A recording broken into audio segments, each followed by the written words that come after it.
boat too.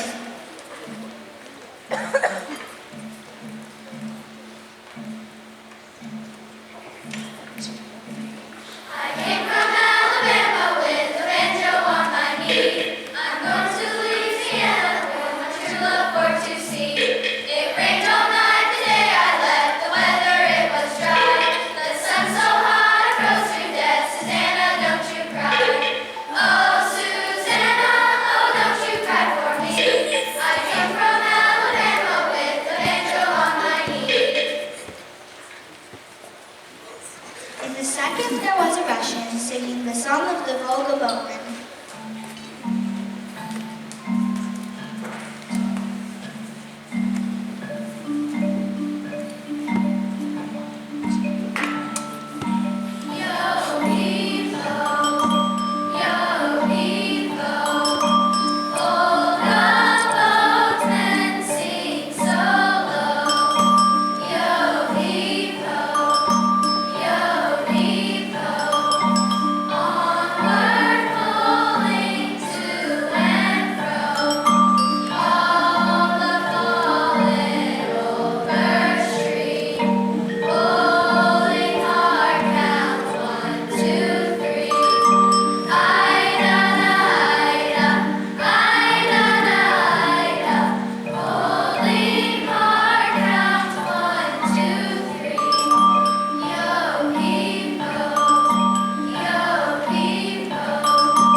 Chinese singing a beautiful song, though the other two thought he was all out of tune.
Each wanted to be the first man to set foot on Mars because he wanted to show that he was the best.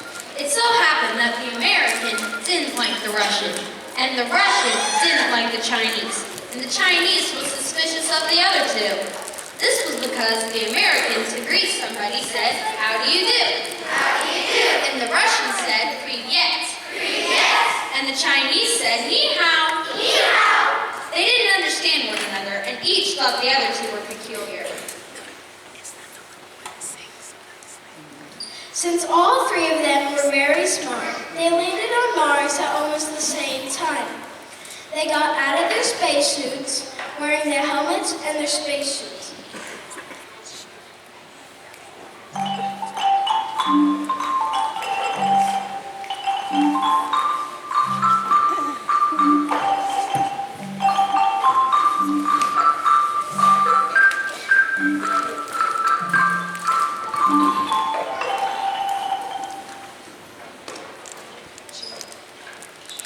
And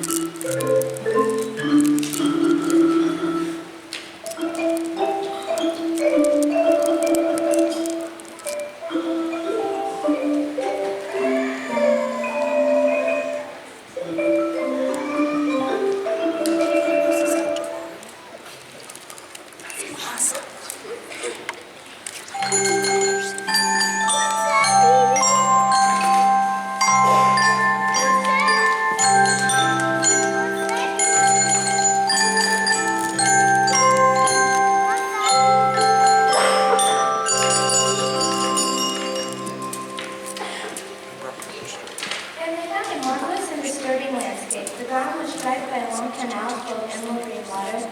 There were trees of a strange blue, with birds such as no one had ever seen, their feathers of an equally strange color. On the horizon, there were red mountains that gave off eerie flashes. The astronauts looked at the landscape. They looked at one another distressfully, and each kept his distance. Then night fell. There was a curious silence all around, and Earth shone in the sky as if it were a distant star. The astronauts felt sad and lost, and in the darkness, the American called for his mother. "Mommy," he said. "Mommy!" "Mamushka," said the Russian, and the Chinese said, "Mama."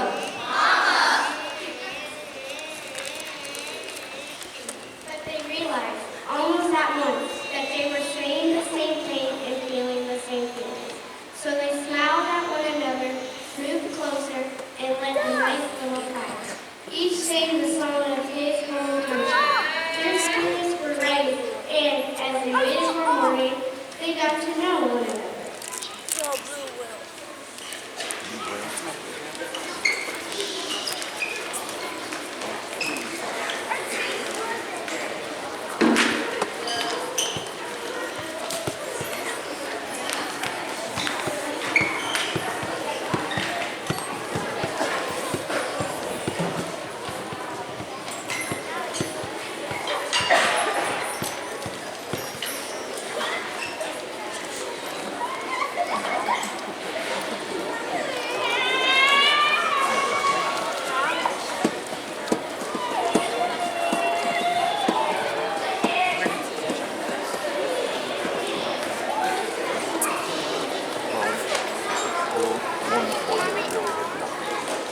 Get in your circles.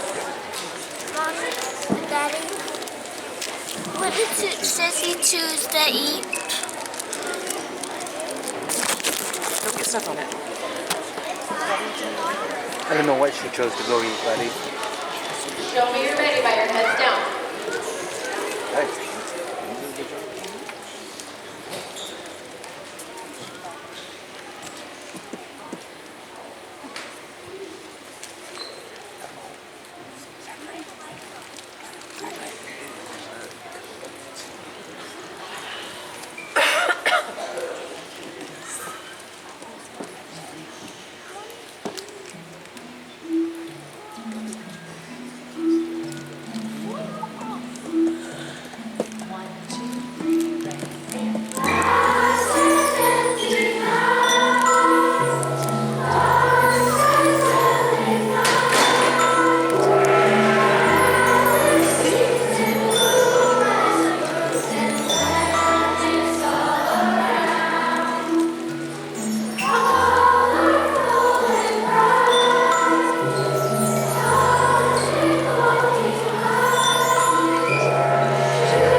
Standing from a clump of trees, a Martian appeared.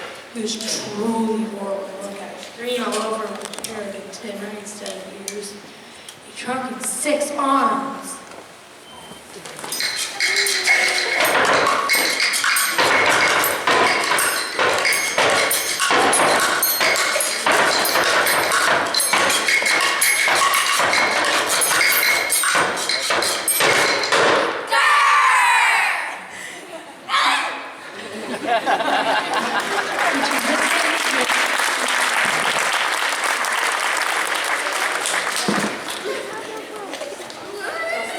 Which in his language meant, my goodness, who are these wonderful creatures?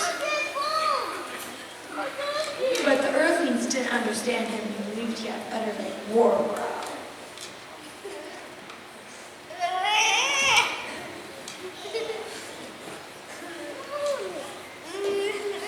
The Martians were so different from them, they weren't able to understand him or love him. All three immediately felt like fighting him. Now that the astronauts were faced with this monster, their little differences vanished. What did it matter if they spoke different languages? They realized that all three of them were human beings.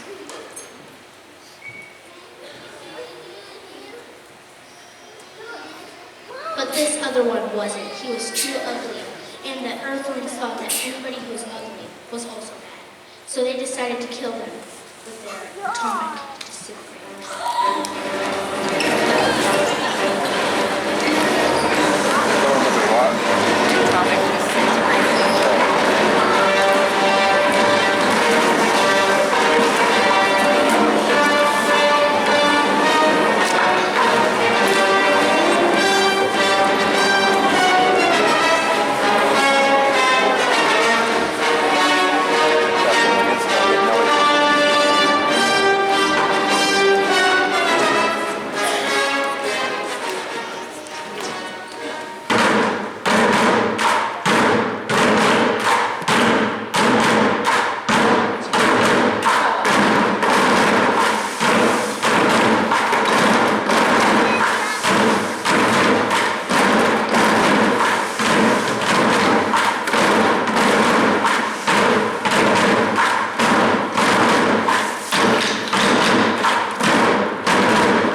Soccer t-shirt.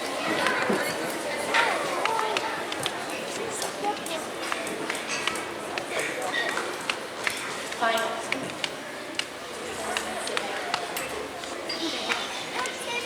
But suddenly, in the great cold of the morning, a Martian baby bird, and leaving its nest, fell to the ground, shivering with cold and fear.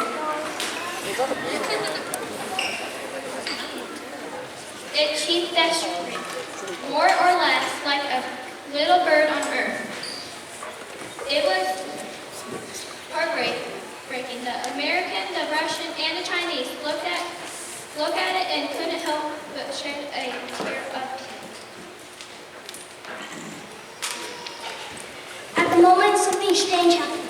The Martians went over to the bird, looked at it, and puffed 2 jets of smoke from his trunk. And the Earthlings all thought at once realized that the Martian was crying in his own Martian way. Prove that my son.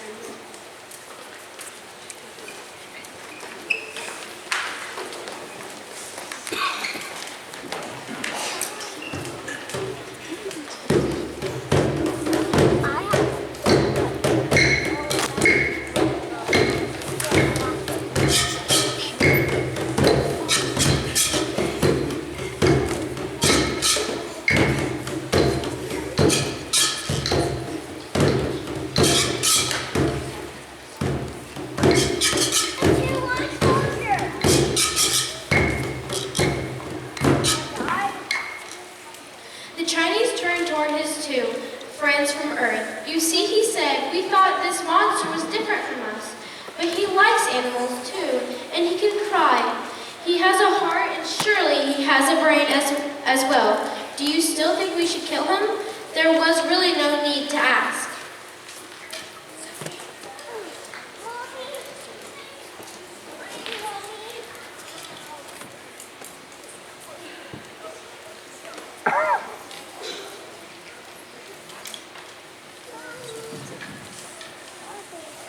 The Earthlings had learned their lesson by now. Just because 2 creatures are different, they don't have to be enemies. So each went over to the Martian with his hand extended. And since the Martian had 6, he could shake his hands to all 3 actions at once. At the same time, he could do joyfully with his other hand.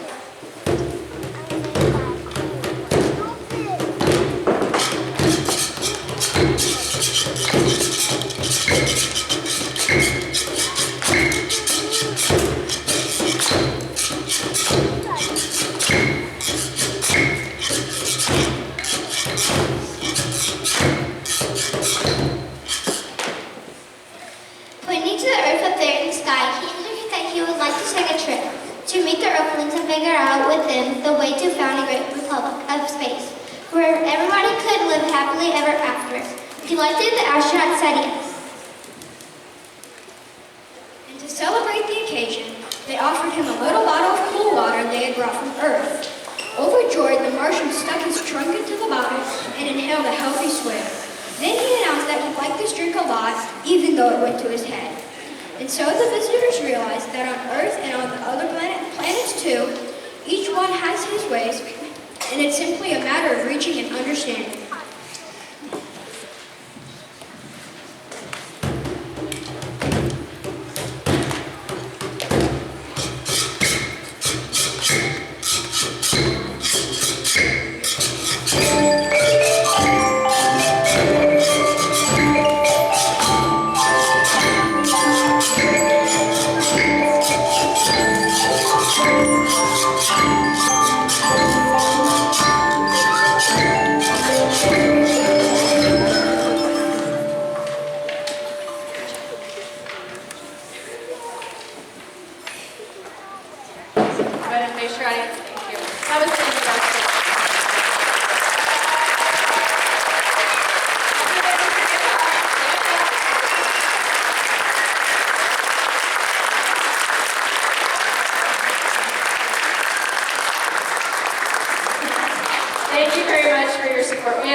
get in our astronaut spaceships and leave the jet before you do, and we're going to kind of dance our way out of here. So my spaceship people, get your spaceships, and they will meet you outside as they fly away.